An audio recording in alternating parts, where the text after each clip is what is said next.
सीतामढ़ी माता जानकी का जन्म स्थली है और ये टूरिज़्म के लिए बहुत अभी आगे बढ़ने जा रहा है क्योंकि मंदिर भी बनने वाला है। बाहर से सर बहुत सारे टूरिस्ट लोग आते हैं दर्शन के लिए, उनको रहने का फैसिलिटीज़ ढंग का नहीं रहता है वहाँ पर, वो लोग बताते रहते हैं, सोशल मीडिया के माध्यम से सर देखने को भी मिलता है।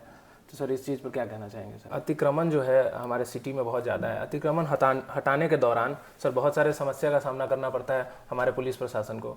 जैसे अभी हाल ही में एक वीडियो वायरल हुआ था सर, सीतामढ़ी से ही एक महिला गाली गलौज करते हुए दिखी थी।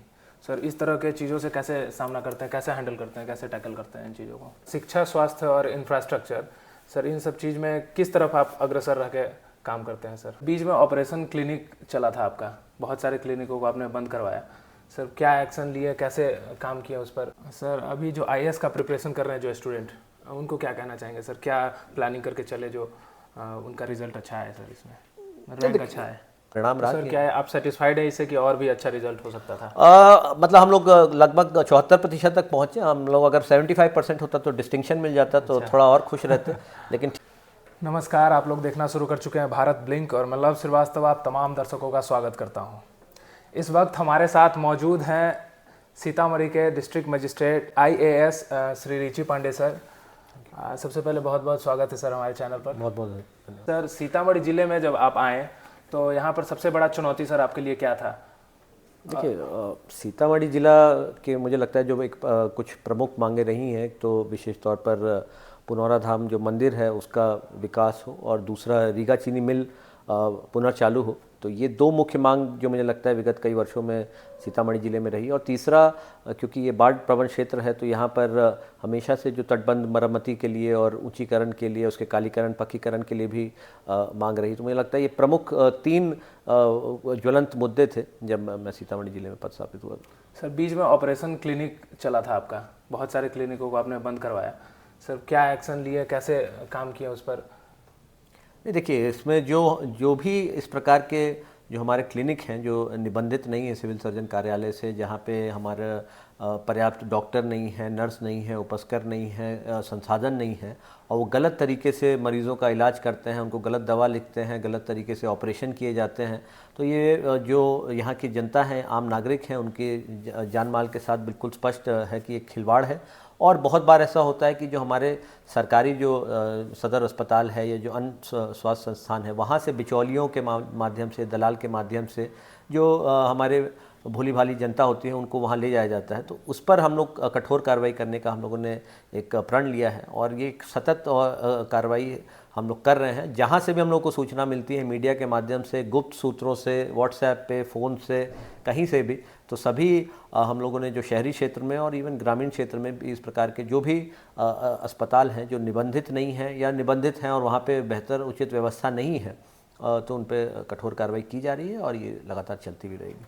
सर लीडरशिप में आप कैसे काम करते हैं? बॉस बनकर काम करते हैं या टीम वर्क आपको करवाना ज़्यादा? नहीं, कैसे काम करवा लेते हैं सर आप अपने? नहीं, बिल्कुल टीम वर्क के भाव से ही काम करते हैं, क्योंकि जिला प्रशासन का जो कार्य है बहुत ही उसका बृहद पैमाना है और उसको अकेले कोई भी कार्य करना संभव नहीं है। चाहे हम लोग का निर्वाचन का कार्य हो, चाहे विधि व्यवस्था संधारण का कार्य हो, चाहे कभी हमारा दंगा फसाद कुछ हो गया तो जो विधि व्यवस्था संधारण है, तो इस प्रकार के कोई भी अगर जो महत्वपूर्ण कार्य होते हैं वहाँ पे जब तक टीम वर्क नहीं होगा तब तक अकेले किसी एक व्यक्ति के करने से ऐसा कार्य नहीं हो सकता। तो हम लोग एक टीम भावना से ही काम करते हैं और प्रेरित भी करते हैं कि जो हमारे टीम के विभिन्न सदस्य हैं वो अच्छा कार्य करें, और लगातार हम उन्हें प्रोत्साहित भी करते हैं और जहाँ भी आवश्यक लगता है उनको हम लोग सम्मानित भी करते हैं।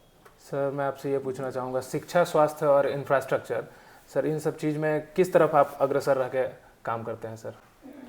देखिए, हम लोग का जो सीतामढ़ी ज़िला है वो एक एस्पिरेशनल डिस्ट्रिक्ट भी है, आकांक्षी ज़िला है, नीति आयोग के जो 112 ज़िलों की सूची में है। तो इसको हम लोग किस तरीके से यहाँ पे लोगों की जीवन शैली में सुधार लाएं, यहाँ से जो डिस्ट्रेस माइग्रेशन जो होता है जो रोज़गार के लिए, पढ़ाई के लिए, उसको हम लोग कैसे कम कर सकें, यहाँ के जो युवा हैं उनके लिए बेहतर स्किल डेवलपमेंट के लिए और रोज़गार के अवसर सृजित करने के लिए कैसे हम लोग कार्रवाई कर सकें, यहाँ के औद्योगिकीकरण के लिए, यहाँ के शहरीकरण के लिए हम लोग कैसे व्यवस्था बनाएं, साथ में शहर को, जो शहरी क्षेत्र है उसको हम लोग अतिक्रमण मुक्त बनाएं, उसके सौंदर्यीकरण और उसके विकास पर ध्यान दें। तो बहुत सारे मुद्दे हैं और शिक्षा, स्वास्थ्य तो बिल्कुल जो हमारे मूल स्तंभ हैं, जो यहाँ के हमारा मैं समझता हूँ सोशल सेक्टर में सबसे महत्वपूर्ण जो क्षेत्र है, और इसमें हम लोग लगातार समीक्षा भी करते हैं। जो हमारे जो जिला स्तर के और प्रखंड स्तरीय पदाधिकारी हैं उनको हम लोग लक्ष्य भी देते हैं। और मुझे लगता है कि हेल्थ में जैसे हम लोग का बहुत जोर रहता है कि इंस्टीट्यूशनल डिलीवरी पे सुधार करने का, क्योंकि अगर प्रसव जो है हमारा संस्थागत प्रसव बढ़ेगा तो स्वास्थ्य संस्थानों में ऑटोमेटिकली डॉक्टर रहेंगे, नर्स रहेंगे,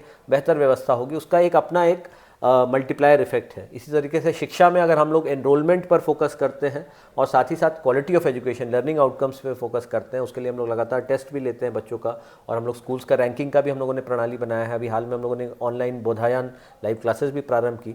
तो महत्वपूर्ण ये नहीं है कि सिर्फ बच्चे रहें, शिक्षक रहें और वहाँ पे मिड डे मील मिले, जो हमारे संसाधन हैं। और निश्चित तौर पे शिक्षा के क्षेत्र में काफ़ी बदलाव आया है। जो हमारे विद्यालय हैं उसमें चार दीवारी का प्रबंधन, चाहे हमारा पेंट पोचाड़ा, रंग रोगन, शौचालय की व्यवस्था, पीने के पानी की व्यवस्था, बहुत सारी चीज़ों में सुधार आया है।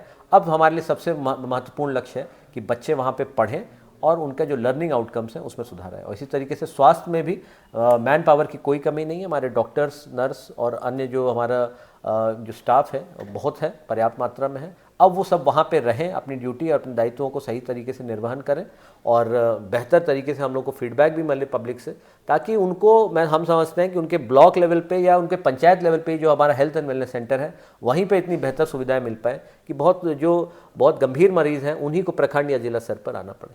सर डेवलपमेंट को लेकर सर सीतामढ़ी मेरे को लगता है, बहुत सारे लोगों को लगता है कि बहुत पीछे रह गया है, क्योंकि ओवरब्रिज का मामला आप देख रहे हैं बहुत दशक से ज़्यादा हो चुका है। उसको रिंग बांध का जो प्रॉब्लम था उसको, लेकिन हाल ही में आपको रिंग बांध का निरीक्षण करते हुए देखा गया है।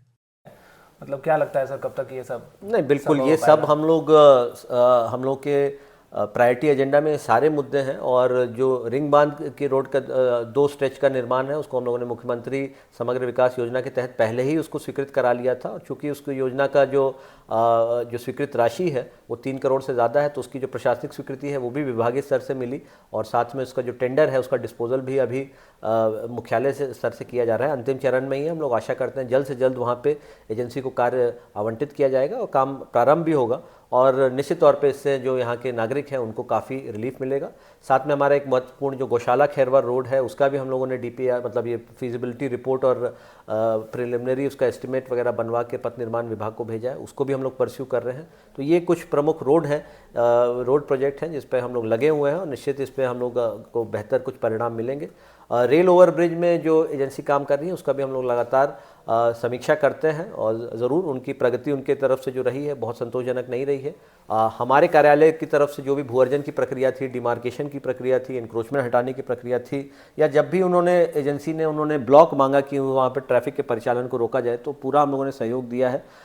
एजेंसी की कुछ लापरवाही निश्चित तौर पर रही है, लेकिन अभी जो हाल में नए हमारे जो PD आए हैं बुडको के, तो उनके द्वारा कुछ बेहतर कार्य किया जा रहा है। और हम लोग बिल्कुल उन्होंने हमें आश्वस्त किया है कि आने वाले मार्च-अप्रैल तक एक लेग जो हम लोग का पुपरी लेग है, वो पुपरी लेग नहीं है, जो सोनबरसा लेग है, उसको वो प्रारंभ करा लेंगे। तो हम लोग बिल्कुल यहाँ सकारात्मक तरीके से, अब चूँकि निर्वाचन के कार्य से भी हम सभी प्रशासनिक टीम भी फ्री है, तो हम लोगों ने एक नोडल पदाधिकारी भी यहाँ पे प्रतिनियुक्त किया है जो कि नियमित रूप से जाते हैं। और मैं खुद भी वहाँ पे कार्यस्थल पर जाकर ही समीक्षा करता हूँ। व्हाट्सएप ग्रुप भी बना हुआ है जिसमें हम लोग उसकी डेली मॉनिटरिंग करते हैं।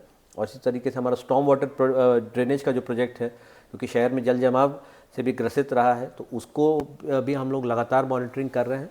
अभी कुछ 1-2 जगह राइट ऑफ वे के इश्यूज़ थे और जहाँ पे स्थानीय कुछ वहाँ के नागरिकों के द्वारा कुछ उसमें व्यवधान डाला गया था, कुछ आपत्ति थी, तो हम लोगों ने उसका रूट भी चेंज किया, लखनदेई नदी में जो उसका आउटफॉल रहेगा। तो वहाँ पर भी हम समझते हैं कि सकारात्मक तरीके से अभी हम लोग उसको मॉनिटरिंग करेंगे।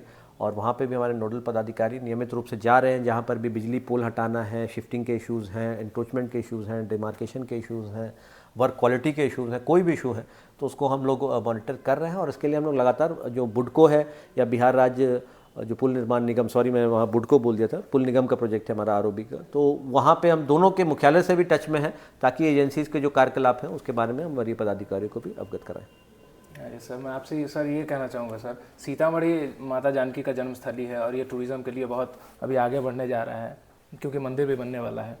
बाहर से सर बहुत सारे टूरिस्ट लोग आते हैं दर्शन के लिए, उनको रहने का फैसिलिटीज़ ढंग का नहीं रहता है वहाँ पर, वो लोग बताते रहते हैं, सोशल मीडिया के माध्यम से सर देखने को भी मिलता है। तो सर इस चीज़ पर क्या कहना चाहेंगे सर?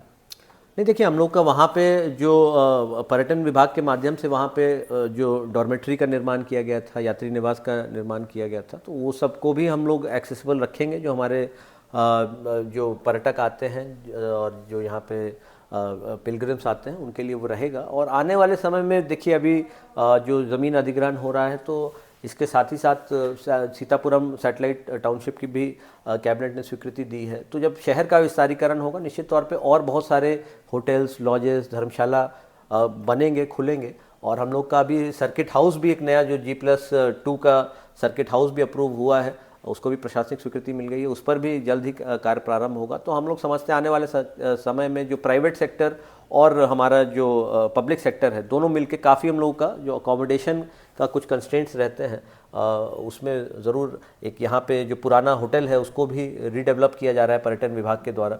तो निश्चित तौर पे आने वाले समय में हम समझते हैं कि इन सब समस्याओं से भी निजात मिलेगी। सर, अतिक्रमण जो है हमारे सिटी में बहुत ज़्यादा है। अतिक्रमण हटाने के दौरान सर बहुत सारे समस्या का सामना करना पड़ता है हमारे पुलिस प्रशासन को। जैसे अभी हाल ही में एक वीडियो वायरल हुआ था सर, सीतामढ़ी से ही एक महिला गाली गलौज करते हुए दिखी थी। सर, इस तरह के चीज़ों से कैसे सामना करते हैं, कैसे हैंडल करते हैं, कैसे टैकल करते हैं इन चीज़ों को? देखिए, जो भी है, नगर निगम की टीम है, चाहे हमारे पुलिस प्रशासन की टीम हो या जिला प्रशासन के पदाधिकारी हो, सभी को हम लोग यही अनुरोध करते हैं कि भाई जब भी इस प्रकार की कोई एनफोर्समेंट ड्राइव में जाएं, तो सबसे पहले हमारा प्रयास रहता है कि सभी जो संबंधित पक्षकार हैं उनको विधिवत नोटिस मिले। प्रयास यही होता है कि वो लोग अपने स्वेच्छा से ही जो अतिक्रमण, स्थायी अतिक्रमण या अस्थायी अतिक्रमण किया है, जो कि एक जिसका सामाजिक दुष्परिणाम है, सब लोग जानते हैं। और ये हम सब से निवेदन करना चाहेंगे क्योंकि वो खुद से ही अगर प्रयास करें, बहुत सारे दुकानदार होते हैं जिनकी पक्की दुकानें हैं, वो नाला पे अपना एक अलग से शेड निकाल देते हैं। बहुत सारा जो दुकान में बिक्री की सामग्री है वो मेन रोड तक उसको फैला के रखते हैं। तो आप सब लोग अगर ये इसको मतलब बेसिक सिविक सेंस में अगर हम लोग देखें, सब लोगों की सामूहिक जिम्मेदारी है, चाहे वो दुकानदार हो, चाहे वो ग्राहक हो, चाहे प्रशासन हो, चाहे जो पार्किंग लगाने वाले हमारे 2 व्हीलर 4 व्हीलर के जो भी जो ड्राइवर्स हैं, जो उसके जो अन्य लोग हैं, पेडेस्ट्रियंस हैं, हर एक व्यक्ति की जिम्मेदारी है कि शहर को अतिक्रमण मुक्त रखना और सफाई युक्त रखना। तो जो स्वच्छ सुंदर सीतामढ़ी की हम लोग परिकल्पना कर रहे हैं, इसमें सभी लोग की भागीदारी है। और यदि उनको वो लोग स्वेच्छा से हटाते हैं बहुत बेहतर है। फिर हम लोग माइकिंग भी कराते हैं लगातार, कभी भी कोई ड्राइव होता है, ताकि किसी प्रकार की क्षति नहीं हो और किसी को किसी प्रकार का मतलब हमें बलपूर्वक कोई ऐसा कार्य नहीं करना पड़े जिससे कोई ऐसे प्रतिरोध की। कॉमन सेंस सबके हाँ, पास। तो अगर कॉमन सेंस सबको पता है जो अतिक्रमणकारी है वो भी मन में जानते हैं कि हाँ हमने अतिक्रमण कर रखा है। It is just the fear of मतलब lack of fear of law, या उनको लगता है कि क्योंकि अगल बगल वाले भी कर रहे हैं तो हम भी कर लेते हैं। परंतु अगर एनफोर्समेंट हमारा फेयर रहेगा, न्यूट्रल रहेगा और निष्पक्ष रहेगा कि जो एक व्यक्ति पर लागू है वो उस पूरे रोड पे हर एक व्यक्ति पर लागू होगा, अगर उसको बिल्कुल निष्पक्ष भाव से और पारदर्शी तरीके से किया जाएगा, निश्चित तौर पर यकीन मानिए, मतलब मैं समझता हूं कि इसका इन्फोर्समेंट बहुत आसान होगा और बलपूर्वक करने की आवश्यकता पड़ेगी भी नहीं। सर, जैसे वो गाली गलौज की थी, दूसरे को प्रेरणा देने की कोशिश करती है कि सर मैं गाली गलौज कर दिया तो वो भी लड़ लेगा, तीसरा भी लड़ लेगा, मतलब काम रोक देगा, मतलब नहीं देखिए, वहाँ पे ठीक है, अब उन्होंने जो भी शब्दों का उपयोग किया उस पर तो हम लोग टिप्पणी नहीं करेंगे, लेकिन जो हमारे प्रशासनिक पदाधिकारी थे, पुलिस पदाधिकारी, उन्होंने काफ़ी सूझबूझ के साथ वहाँ पे चीज़ों को हैंडल किया। क्योंकि बहुत बार होता है कि महिलाएं होती हैं, वृद्धजन होते हैं, हो सकता है बच्चे हों वहाँ पे, तो चीज़ों को बहुत ही टैक्टफुली हैंडल करना होता है। कोई भी निर्णय लेने से पहले हम लोग चाहते हैं कि जो भी संबंधित स्टेक होल्डर्स हो, मान लीजिए ई रिक्शा है तो हम लोगों ने अभी जैसे पिछली बैठक में जो यहाँ पे जो ई रिक्शा जो चालक हैं उनकी एसोसिएशन है, ऑटो एसोसिएशन है, उनको बुलाया। जो हम लोग यहाँ पर अवैध वसूली भी हो रहा था सर, बिल्कुल उस पर भी हम लोगों ने रोक लगाया था। फिर अगर हम लोग नगर निगम को बोला है कि कोई भी अगर इस प्रकार का निर्णय आप लेते हैं जहाँ जो हमारे स्ट्रीट वेंडर्स को प्रभावित करता है तो उनके एसोसिएशन के साथ भी वार्ता की जाए। तो सकारात्मक भाव से अगर कोई भी कार्य किया जाता है, एक अच्छे इंटेंशन से काम किया जाता है और उसमें स्पष्ट हो जाए कि प्रशासन, नगर निगम, पुलिस प्रशासन, सब लोग समाज के जो हित में काम कर रहे हैं, ना कि किसी को हम लोग आर्थिक नुकसान पहुंचाने के लिए या किसी को व्यक्तिगत टारगेट करने के लिए। तो मुझे लगता है कि सभी लोग, क्योंकि जो शहर की अर्थव्यवस्था है, अगर वो बिल्कुल अतिक्रमण, जाम और साफ सफाई के अभाव के कारण अगर चरमराएगी तो इसका नुकसान तो सभी को होगा। और जो अभी सर हाल ही में इलेक्शन था, विधानसभा चुनाव था सर, उसमें अभी स्वीप आइकॉन जो आई थी नीतू चंद्रा जी, उनके साथ मिलकर सर आपने क्या रणनीति बनाया था कि इतना अच्छा रिजल्ट निकल के आया कि हमारे शहर से सबसे ज़्यादा वोटिंग परसेंटेज आया है देखने को सामने देखिए देखने को मिला स्वीप सर? आइकन जो हमारे नीतू चंद्रा जी आई थी, जो उनको इलेक्शन कमीशन के द्वारा सी ऑफिस के द्वारा स्वीप आइकन बनाया गया, और रणनीति हम लोग की यही थी कि हर एक प्रखंड में जाके हम लोग जो विभिन्न प्रकार की गतिविधियां लगातार कर रहे थे स्वीप सेल के माध्यम से, जिसमें हम लोग पैदल मार्च भी कर रहे थे, मशाल जुलूस भी था, उसमें हम लोग शाम को संध्या चौपाल भी करते थे। तो एक वार्ता हम लोगों ने मतलब स्थापित किया, एक तरह का एक कम्युनिकेशन जो चैनल है अपने नागरिकों के साथ, अपने सम्मानित मतदाताओं के साथ, और उनसे हम लोगों ने अपील किया, ये अनुरोध किया कि बढ़ चढ़कर इस जो हमारा महापर्व है जो देश के लोकतंत्र का, उसमें सब लोग बढ़ चढ़कर हिस्सा लें, और निश्चित तौर पे उसका अच्छे परिणाम आए। जो हम लोगों ने प्रयास किया, जहाँ पर भी गए बहुत अच्छा रिस्पांस भी आया। इस बार हम लोगों ने प्रयास किया कि सभी को उनका जो वोटर आई कार्ड है और साथ में जो मतदाता पर्ची है वो इलेक्शन से एक सप्ताह पहले निश्चित तौर पर मिल जाए। जो भी हमारे योग्य मतदाता हैं उनका हम लोगों ने विशेष ड्राइव चलाकर नाम जुड़वाया, जो युवा मतदाता हैं, जो नवविवाहित महिलाएं हैं, तो हर किसी के लिए हम लोगों ने टारगेट रखा था। हर एक BLO वाइज हम लोगों ने टारगेट दिया था कि कोई भी जो सुयोग्य मतदाता छूटना नहीं चाहिए। अगर आप उनका नाम जोड़ लीजिएगा, उनको एक बार प्रेरित कर लीजिएगा, उनको अंतिम में उनकी मतदाता पर्ची मिल जाएगी और एक प्रशासन की ओर से अपील जाएगी, और बाकी तो राजनीतिक दल भी अपने स्तर से तो प्रेरित करते ही हैं। तो ये एक सामूहिक प्रयास था और निश्चित तौर पे इसका बहुत अच्छा हम लोग का परिणाम रहा। सर क्या है, आप सेटिस्फाइड है इससे कि और भी अच्छा रिजल्ट हो सकता था? मतलब हम लोग लगभग 74% तक पहुंचे। हम लोग अगर 75% होता तो डिस्टिंक्शन मिल जाता, तो थोड़ा और खुश रहते।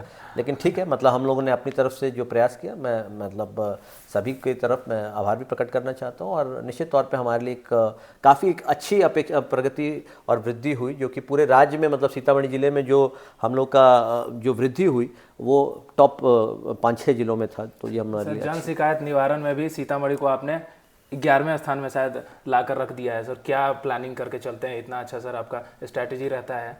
नहीं देखिए सर मैं देखता हूँ कि सर आपसे मिलना लोगों का बहुत आसान हो चुका है कि डायरेक्ट आपके पास आते हैं, प्रॉब्लम का सॉल्यूशन लेके ही जाते हैं सर। क्या नहीं, इसमें तो हम लोग की यही रणनीति है कि जो हमारा लोक शिकायत है, जो बिहार लोक शिकायत निवारण अधिनियम, वो बहुत हमारे लिए एक सैक्रोसैंक्ट मैं कहूँगा अधिनियम है। उसको हम लोग बहुत ही गंभीरता से लेते हैं। जिला पर भी हमारे जो जिला लोक शिकायत पदाधिकारी, अनुमंडल लोक शिकायत पदाधिकारी, और हर एक हम लोग पक्ष पे इसकी हम लोग समीक्षा करते हैं कि कितने वाद आए, कितने का निष्पादन हुआ और गुणवत्तापूर्वक निष्पादन हुआ कि नहीं। काम चलाऊ निष्पादन नहीं, कागजी निष्पादन नहीं, खाना पूर्ति नहीं।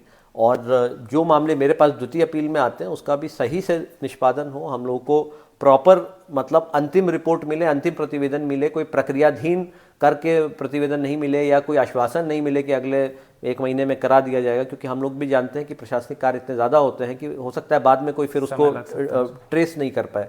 तो उसका एक अच्छा सकारात्मक प्रभाव आया है। और निश्चित तौर पे जो हम लोग की रैंकिंग पहले करीब 35-36 पे थी 1.5 साल पहले, अब हम लोग 11 तक पहुँचे हैं लोक शिकायत में। RTPS में भी हम लोग की रैंकिंग सुधर के 11 के आसपास आ गई है। तो हम लोग लगातार प्रयास कर रहे हैं कि जो हमारा जो लोक शिकायत निवारण अधिनियम है और RTPS, right to public services, इसमें तो हम लोग बिल्कुल कोई कोताही कोई भी पदाधिकारी नहीं बरते, और जहाँ पर भी ज़रूरत पड़ती है हम लोग आर्थिक दंड भी लगाते हैं अगर कोई भी पदाधिकारी की लापरवाही पाई जाती है। और जहाँ तक पब्लिक डीलिंग की बात है तो हम लोगों ने बिल्कुल स्पष्ट किया है सभी पदाधिकारियों को कि हर दिन कम से कम आप 1 घंटा पब्लिक डीलिंग के लिए समय निर्धारित करें। और फ्राइडे तो पूर्ण रूप से मैं अपना भी पूरा दिन जो है लोक शिकायत और जनता दरबार के लिए ही पूरा उसको कर्णांकित किया है। तो उसके अलावा कोई भी बैठक या किसी भी प्रकार की VC नहीं रखी जाती है जिला में, ताकि शाम को चाहे जितना भी लेट हो, कोई भी व्यक्ति अगर जो यहाँ पे जिला स्तर तक आया हो तो उनको ज़रूर उनकी मैं बात सुनूं, भले वो तीसरी या चौथी बार भी आए हों, परंतु उनको ये सेटिस्फैक्शन होना चाहिए कि हमको फिर से अपनी बात रखने का मौका मिला। और साथ में दिन प्रतिदिन भी जो व्यक्ति आते हैं, तो अगर कोई बैठक या VC नहीं होती है तो मैं प्रयास करता हूँ जब भी मैं फ्री हूँ तो कुछ हर 1 घंटे के कुछ अंतराल में मैं 5-10 मिनट निकाल के सबसे मिल लेता हूँ। हाल ही में सर राष्ट्रपति से आपको बेस्ट ऑनेस्टी अवार्ड मिला था सर। कैसा लगता है सर जब आपके कार्य है सर वो अवार्ड के रूप में आपके पास आते हैं सर, तो कैसा फील करते हैं सर, कैसा लगता है? नहीं, वो अवार्ड तो खैर लैंड रिकॉर्ड्स मॉडर्नाइजेशन के लिए था। 5 जिलों को अच्छा कार्य करने के लिए मिला था। लगभग देश में 100 ऐसे ज़िले थे जिनको चिन्हित किया गया था वहाँ के।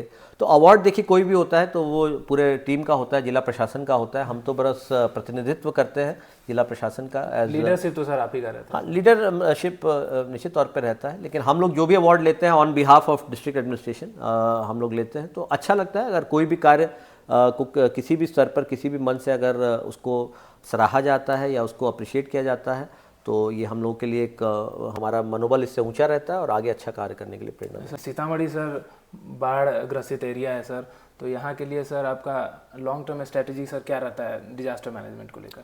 नहीं देखिए, अभी तो हमारा विशेष तौर पर जो माननीय मुख्यमंत्री जी की अभी प्रगति यात्रा हुई थी विगत वर्ष में, तो हम लोगों ने ये बात सर के संज्ञान में लाया था और अभी हम लोग का लगभग 1378 करोड़ का जो हमारा बागमती का दायां और बायां तटबंध है उसका ऊंचीकरण, मरम्मती का और कालीकरण का जो प्रोजेक्ट है वो स्वीकृत हो गया है और उस पर कार्य भी प्रारंभ हो गया है। तो मैं समझता हूँ कि जब ये क्योंकि बहुत सारा सिल्टेशन जो नदी में हो गया है उसके कारण हर साल सिल्टेशन बढ़ता जा रहा है, जिसके कारण जो हमारी नदी है वो अपने हाईएस्ट फ्लड लेवल को ब्रीच कर जाती है। और इसी कारण से पिछली बार जब अत्यधिक वर्षा हुई थी विगत वर्ष में और मतलब रिकॉर्ड वर्षा हुई और 73 मीटर जो हमारा हाईएस्ट फ्लड लेवल था उसको भी एक्सीड करके 73.47 मीटर में ढेंग पे ही हमारी नदी चली गई थी।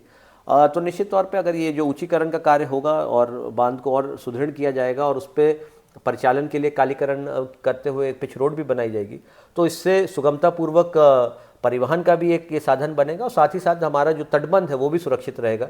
और साथ में जो हमारा जमला और रसलपुर भी जो हमारा असुरक्षित एरिया है जहाँ पे काफ़ी कटाव की शिकायत आती है हर बार, तो उसका भी हम लोगों ने जल संसाधन विभाग के संज्ञान में दिया था और उस पर भी बोल्डरिंग करते हुए उसके प्रोटेक्शन का जो काम है वो स्वीकृत हो गया है और जल्द ही हम आशा करते हैं उसको काम जो चालू भी हो जाएगा और अगले मानसून सीजन से पहले समाप्त हो जाएगा। इसको हम लोग बहुत विशेष रूप से अगर आपको सर फ्री हैंड दे दिया जाए सर बजट के साथ, तो सर किस दिशा में सर आप डेवलप करने का कोशिश करेंगे सर सीतामढ़ी को?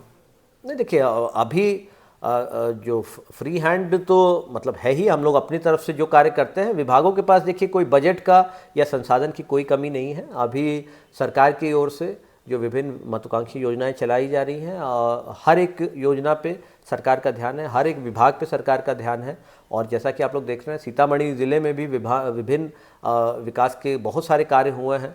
तो बजटरी कंस्ट्रेंट या मैन पावर कंस्ट्रेंट तो मुझे नहीं लगता अभी कोई इस प्रकार का है।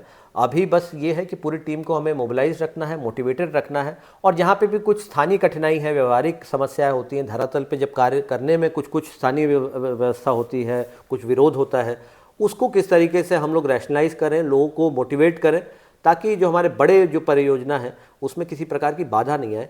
मेरे लिए यही महत्वपूर्ण है और सरकार तो जो भी हम लोग की तरफ से सुझाव जाता है, फीडबैक जाता है, चाहे पब्लिक का, चाहे जनप्रतिनिधियों का, चाहे हम पदाधिकारियों का, सरकार उस पर बिल्कुल अमल करती है और जो अपने नीतिगत निर्णय है, पॉलिसीज़ है, उसमें उसके अनुसार आवश्यक संशोधन भी होता है। तो मुझे लगता है कि जितनी हम लोगों के पास स्वतंत्रता है वो मतलब पर्याप्त है। बस हम लोगों को ज़रूरत है कि अपने स्तर से जितना भी हम लोग समन्वय स्थापित करें विभिन्न विभागों में और पब्लिक के साथ और पब्लिक रिप्रेजेंटेटिव्स के साथ, उतना ही हम लोग बेहतर परिणाम दे पाएं। मैं एक सवाल और पूछना चाहूँगा सर आपसे। सर आप आपका मैनेजमेंट बहुत ज़्यादा अच्छा है सर, तो मैं ये पूछना चाहूँगा सर अगर आप डीएम ना रहते तो कौन सा प्रोफेशन सर आप चुनते हैं?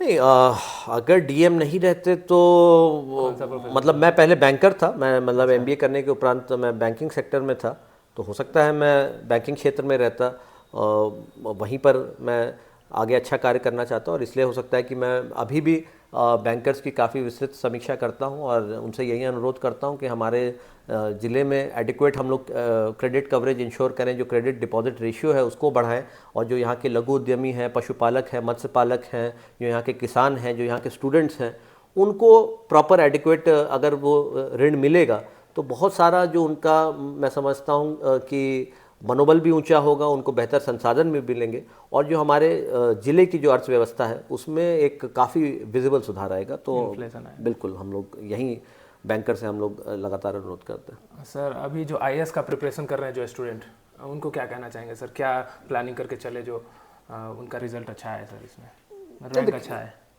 देखिए, आईएएस स्टूडेंट्स के लिए तो अब साल दर साल अब तो खैर पैटर्न में भी बहुत सारा परिवर्तन आता है और बहुत सारी चीज़ें हैं जो चेंज होती रहती हैं, मतलब बहुत ही डायनेमिक ये प्रोसेस है। जो यूपीएससी के जो भी स्टूडेंट्स हैं, मेरा आप सबसे यही अनुरोध है कि जो अपनी जनरल अवेयरनेस है, जीके है, उसको स्ट्रॉन्ग रखिए और क्योंकि जो यूपीएससी का एग्ज़ाम है वो कोई फैक्चुअल नॉलेज का जो एग्जामिनेशन नहीं है, वहाँ पे आपकी जो एनालिटिकल थिंकिंग है, जो आपकी मैं समझता हूँ कि क्रॉस फंक्शनल जो नॉलेज है, मतलब जो विभिन्न क्षेत्रों में किस तरीके से आप संगठित करते हुए उसको पिरोते हैं एक स्टोरी लाइन में और किस तरीके से एक सकारात्मक एक ऑप्टिमिस्टिक भाव से अपने आंसर्स को फ्रेम कर पाते हैं, तो सिर्फ डेटा, फैक्ट्स और नॉलेज पर्याप्त नहीं है, उसका एनालिसिस बहुत महत्वपूर्ण है। तो जो भी हम लोग जो पढ़ाई करते हैं, जो स्टैंडर्ड टेक्स्ट बुक है, चाहे न्यूज़पेपर है, मैगजीन्स हैं, न्यूज़ पोर्टल्स हैं, तो उस ज्ञान को संग्रहित ज़रूर करें, परंतु ये कोशिश करें कि उसका विश्लेषण करना कि इससे हमारे देश समाज पे क्या फ़र्क पड़ता है, उसका एक ग्लोबल जो कंपैरेटिव एनालिसिस करना कि अन्य देशों में किस प्रकार से चीज़ें हो रही हैं, उसका विगत मतलब पूर्व में किस प्रकार से चीज़ें हुई हैं, हिस्टोरिकल पर्सपेक्टिव समझना, फ्यूचर पर्सपेक्टिव समझना कि चीज़ें कैसे अनफोल्ड हो रही हैं, कौन कौन उसमें विभिन्न स्टेक होल्डर्स हैं, पक्षकार हैं, किसका हित किस में है, कॉस्ट बेनिफिट एनालिसिस है, स्वॉट एनालिसिस है। तो किसी भी चीज़ को, किसी भी मुद्दे को मल्टीपल एंगल से, मल्टीपल स्टेक होल्डर्स के व्यू पॉइंट से समझना और उसके बाद एक संतुलित तरीके से एक बैलेंस्ड व्यू पॉइंट डेवलप करना, यही सबसे महत्वपूर्ण है जो मैं समझता हूँ। और इसके लिए मतलब मैं यही कहूँगा कि पढ़ाई करना तो बहुत ज़रूरी है, साथ में जो एक विश्लेषण करने की जो कला है, चीज़ों को बहुत गहराई से समझना और कनेक्ट कर पाना, मल्टी डिसिप्लिनरी फील्ड्स को, मल्टी डिसिप्लिनरी जो सब्जेक्ट्स हैं वो लिंकेज क्रिएट करना बहुत ज़रूरी है, ताकि आपका जो भी उत्तर हो उससे ये चीज़ झलकनी चाहिए कि आपके पास सिर्फ फैक्चुअल और स्टैटिक इन्फॉर्मेशन नहीं है, परंतु उसको बहुत गहराई से जाके समझने की और उसका विश्लेषण करने की भी क्षमता आप में है, ताकि आप अच्छे एक रणनीतिकार बने और एक अच्छे पब्लिक सर्वेंट बने। सर, सोशल मीडिया में आपको काफ़ी गाना गाते हुए भी सर लास्ट नहीं पर्सनली थैंक यू। बहुत शानदार बातचीत रहा सर आपके साथ, बहुत बहुत शुक्रिया सर आपका। चलिए बहुत बहुत धन्यवाद, thank you very much, thank you so much, thank you. आप लोग देख रहे थे भारत ब्लिंक, मैं लव श्रीवास्तव, धन्यवाद।